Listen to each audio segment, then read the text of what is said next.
नमस्कार, मैं हूं सुप्रतिम बनर्जी और आप देख रहे हैं वारदात। हरियाणा के रोहतक शहर में एक रोज सुबह अचानक ही एक प्रॉपर्टी डीलर के परिवार के 4 लोगों का कत्ल हो जाता है। हैरानी की बात यह है कि मौकाए वारदात से जाते जाते कातिल घर का दरवाजा बाहर से लॉक कर जाता है। सवाल यह है कि आखिर कातिल को घर का दरवाजा बंद करने की क्या जरूरत थी। सवाल यह भी है कि कातिल को घर की चाबी का कैसे पता चला। कहीं ऐसा तो नहीं कि कातिल इसी परिवार का कोई करीबी है जिसने इस वारदात को अंजाम दिया। मामले की जांच कर रही पुलिस 3 दिनों तक इन्हीं सवालों में उलझी रही, लेकिन फिर उसे एक ऐसी बात पता चली जिसने न सिर्फ कातिल के चेहरे से नकाब हटा दिया, बल्कि वो चेहरा देखकर हर कोई दंग रह गया।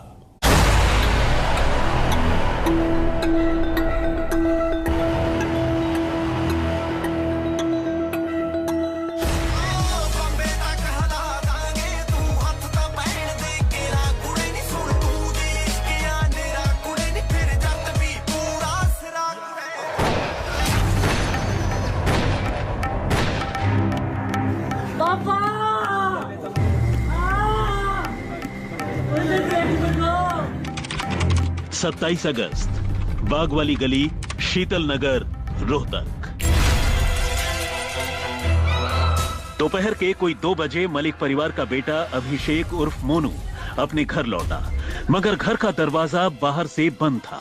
जबकि सुबह जब वो घर से निकला था तो घर में उसके माता पिता, बहन और नानी सारे लोग मौजूद थे। अब सवाल यह था कि बिना किसी को बताए चारों के चारों घर से कहां गायब हो गए। अभिषेक काफी देर तक इसी उलझन में रहा। उसने एक एक कर सभी के मोबाइल फोन पर कॉल भी की ताकि ये पता चल सके कि आखिर वो घर लॉक कर कहां चले गए, मगर इत्तेफाक से सभी के सभी का मोबाइल फोन या तो स्विच ऑफ आ रहा था या फिर अनआंसर्ड। ऐसे में घबराकर अभिषेक ने शोर मचाना शुरू कर दिया। उसने अपने मामा को फोन किया और पड़ोस में रहने वाले अपने चाचा और उनके परिवार को भी इसकी जानकारी दी। आनन फानन में मलिक परिवार के दरवाजे पर नाते रिश्तेदारों की भीड़ जुट चुकी थी। हर कोई हैरान था कि पूरा का पूरा परिवार बगैर किसी को बताए अचानक कहां गायब हो गया।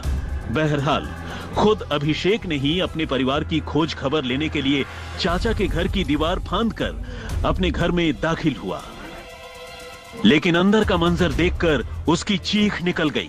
अंदर दरवाजे के नीचे से खून की धार बह रही थी। उसकी चीख सुनकर बाकी लोग भी अंदर आ गए और जब लोगों ने घर के अंदर कदम रखा तो सिहर उठे।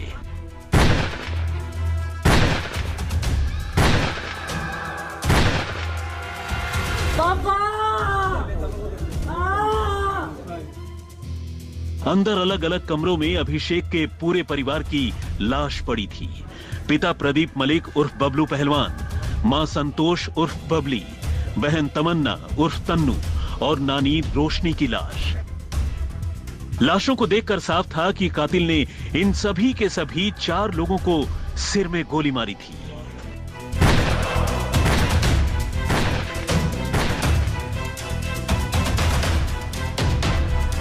अब रोहतक जैसे छोटे शहर में एक साथ एक ही परिवार के 4 लोगों के कत्ल की इस वारदात ने हर किसी को हिला दिया।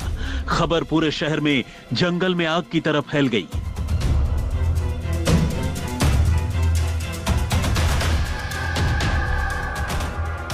और अगले चंद मिनटों में रोहतक पुलिस का भारी भरकम लवाजमा मौके पर मौजूद था। आनन फानन में मामले की जांच शुरू कर दी गई, लेकिन दिक्कत यह थी कि परिवार के इकलौते जिंदा मेंबर यानी घर के बेटे अभिषेक की हालत इतनी खराब थी कि उससे पूछताछ करना भी मुश्किल हो रहा था, क्योंकि उसका रो रो कर बुरा हाल था। पापा!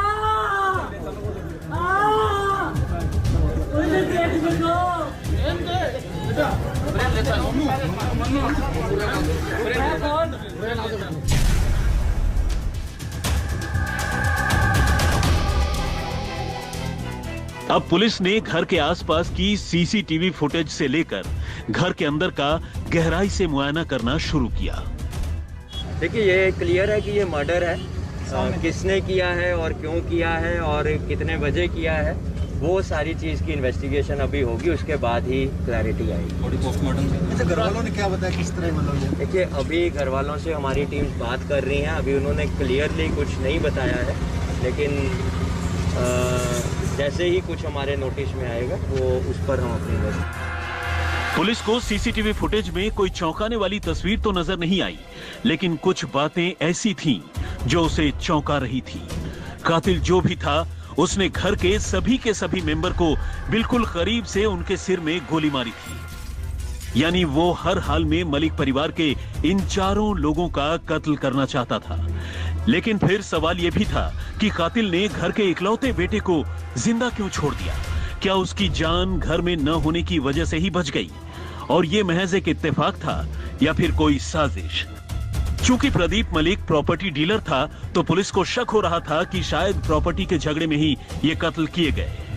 लेकिन फिर सवाल ये था कि कातिल ने घर की नाबालिग बेटी यानी 17 साल की तमन्ना और अभिषेक की बुजुर्ग नानी रोशनी की जान क्यों ली? सवाल यह भी कम बड़ा नहीं था कि आखिर कातिल को जाते जाते बाहर से घर का ताला लगाकर जाने की क्या जरूरत थी? सवाल यह भी था कि आखिर कातिल को कैसे पता चला कि घर की चाबी कहां रखी है? कहीं इस कत्ल के पीछे किसी इनसाइडर यानी परिवार के ही किसी मेंबर या नाते रिश्तेदार का हाथ तो नहीं था? पुलिस को इन सारे सवालों का जवाब ढूंढना था। ये बता रहे हैं इनका कोई प्रॉपर्टी का काम था और फैमिली में इनके ब्रदर और ब्रदर इन लॉ भी प्रॉपर्टी का काम करते थे, तो उनके साथ ही ये प्रॉपर्टी का काम था। तो वहाँ से रीज़न पता लग पाया सर? एज ऑफ नाउ हमें नहीं पता कि किस रीज़न से या किसने या क्यों इस वारदात को किया है। वो हमारी टीम जब भी काम करेंगी तो। अब पुलिस अभिषेक के थोड़ा शांत होने का इंतजार करने लगी। लाशों के अंतिम संस्कार के बाद वो वक्त भी आया जब पुलिस से अभिषेक का आमना सामना हुआ। इस बीच पुलिस ने अपने सूत्रों से मलिक परिवार के बारे में हर छोटी बड़ी जानकारी जुटा ली थी। पुलिस को इतना तो पता चल चुका था कि अभिषेक की इन दिनों अपने घर वालों से नहीं बनती थी, क्योंकि वो एक लड़का होने के बावजूद लड़कियों जैसा व्यवहार करता था और इसी बात को लेकर उसकी अक्सर अपने घर वालों से लड़ाई होती रहती थी। और तो और अभिषेक की नानी रोशनी भी घर में मचे इस कलह को शांत कराने के लिए इन दिनों उनके घर आई हुई थी। लेकिन क्या इतनी सी बात पूरे के पूरे परिवार के कत्ल की वजह हो सकती थी?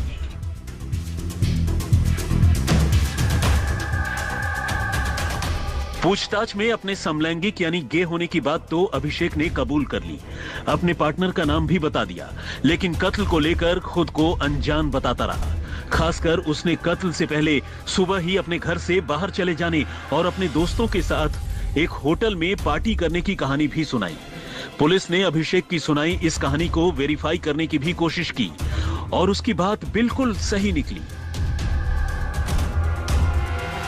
अभिषेक उस रोज सुबह वाकई अपने घर से निकल गया था और दोस्तों के साथ उसने पार्टी भी की थी। अब पुलिस कुछ देर के लिए उलझ सी गई। पुलिस को कातिल तक पहुंचने का कोई सिरा नजर नहीं आ रहा था। इस दौरान अभिषेक से कई बार पूछताछ हुई, लेकिन जिस बात ने एक बार फिर से पुलिस का सारा ध्यान घर के बेटे अभिषेक की तरफ ला दिया, वो था अभिषेक का बार बार अपना बयान बदलना।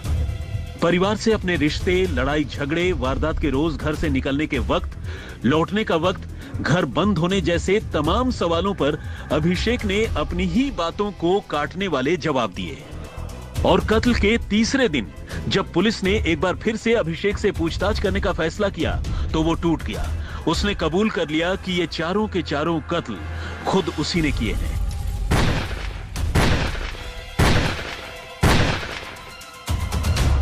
उसी ने अपने माता पिता, बहन और नानी की जान ली है, क्योंकि घर वाले उसे समलैंगिक होने की वजह से नापसंद करते थे और उसकी बहन को ज्यादा प्यार करने लगे थे।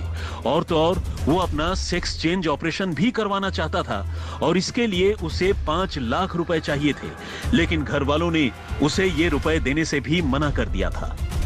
घर वालों ने उसकी स्कूटी उससे छीनकर उसकी बहन को दे दी थी और उसे पॉकेट मनी देना भी बंद कर दिया था, जिसके बाद वो घर वालों से ज्यादा ही नाराज था और इसी गुस्से में आकर उसने ये सारे के सारे कत्ल कर डाले।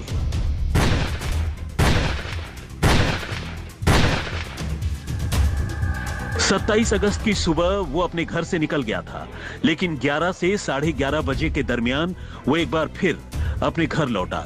सबसे पहले वो फर्स्ट फ्लोर पर अपनी बहन के कमरे में गया और अपने पास मौजूद पिस्टल से उसे गोली मार दी। वैसे भी उसकी नाराजगी अपनी बहन से कुछ ज्यादा ही थी, क्योंकि अभिषेक की समलैंगिकता की पोल खुलने के बाद उसकी बहन ने उसके पार्टनर की अपने घर में एंट्री पर रोक लगा दी थी। अभिषेक को लगता था कि बहन ही उसकी मम्मी पापा को उसके खिलाफ ज्यादा भड़काती है। बहन पर चलाई गई गोली की आवाज सुनकर उस रोज उसकी मां जैसे ही बहन के कमरे में पहुंची तो अभिषेक ने उन्हें भी गोली मार दी। इसके बाद वो अपनी नानी के कमरे में गया और फिर उनकी हत्या कर दी। और तब बारी आई पापा की। असल में इस दौरान उसके पापा अपने कमरे में दरवाजा बंद कर किसी से फोन पर बात कर रहे थे और उन्हें घर में चल रहे इस कत्लेआम की जरा भी भनक नहीं लगी। सिर में पहली गोली लगने के बावजूद उसके पापा कुछ देर तक जिंदा थे और तब उसने दूसरी गोली मार दी। कत्ल का मामला सामने आने के बाद जब पुलिस मौका वारदात पर पहुंची तो प्रदीप मलिक की लाश के पास ही उन्हें उनका मोबाइल फोन भी पड़ा हुआ मिला। लेकिन उसके दिमाग में तो एक ही फितूर चला हुआ कि अपने आप को चेंज करना और उससे रिलेशन बनाना। ये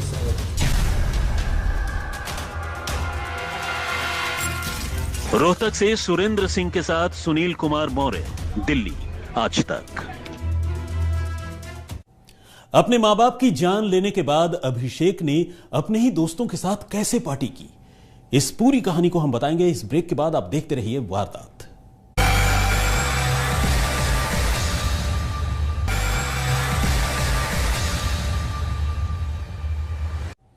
तकदीर का खेल देखिए कि प्रॉपर्टी डीलर प्रदीप मलिक ने कभी खुद ही अपने हाथों से अपने बेटे को पिस्टल चलाना सिखाया था और बेटे ने मौका मिलते ही उसी पापा के सिर में 2-2 गोलियां उतार दी।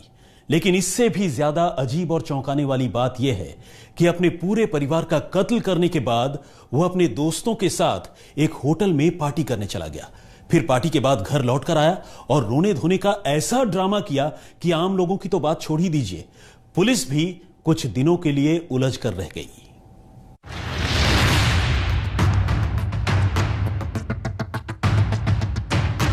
तफ्तीश के दौरान अभिषेक ने पुलिस को बताया कि कुछ महीने पहले वो दिल्ली में केबिन क्रू का कोर्स करने गया था और वहीं उसकी मुलाकात अपने गे पार्टनर से हुई। वो उत्तराखंड का रहने वाला है। दोनों के बीच रिश्ते बन गए और इसके बाद अभिषेक अपना सेक्स चेंज कराकर अपने दोस्त के साथ फॉरेन में सेटल होना चाहता था, लेकिन घर वाले इसके आड़े आ रहे थे। अभिषेक ने कुछ रोज पहले अपने पार्टनर के नाम का टैटू भी अपने सीने पर गुदवा लिया था। इसे देखकर घर वाले भड़क गए और उसके पिता प्रदीप मलिक ने इस बात पर अपने बेटे अभिषेक की पिटाई भी की थी। इत्तेफाक देखिए कि अभिषेक ने जिस पिस्टल से अपने पूरे परिवार की जान ली वो एक नाजायज पिस्टल थी जो उसके पिता अपने पास रखते थे। कभी उसके पिता ने ही अभिषेक को यह पिस्टल चलाना भी सिखाया था।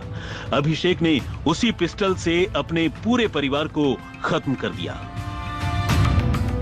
नफरत की इंतहा देखिए कि 27 अगस्त की सुबह अपने हाथों से अपने पूरे के पूरे परिवार को खत्म करने के बाद अभिषेक घर में ताला लगाकर रोहतक के ही एक होटल में चला गया। वहां अपने पार्टनर और बाकी दोस्तों के साथ उसने पार्टी भी की।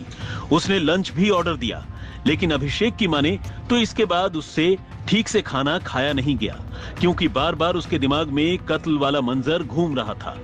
करीब 2 घंटे बाद यानी लगभग 2 बजे वो घर लौटा और फिर उसने दरवाजा बंद होने, घर वालों के जवाब न देने का ड्रामा चालू किया। अभिषेक ने लोगों की निगाहों में आने से बचने के लिए खुद पुलिस को कॉल भी नहीं किया, बल्कि जब उसके घर में सारे नाते रिश्तेदार इकट्ठा हो गए तो उसने अपने मामा को ही पुलिस को कॉल करने के लिए कहा।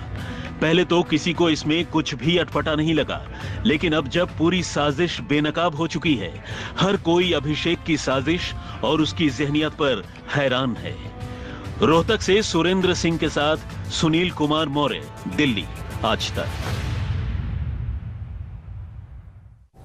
तो वारदात में फिलहाल इतना ही, लेकिन देश और दुनिया की तमाम खबरों के लिए आप देखते रहिए आज तक।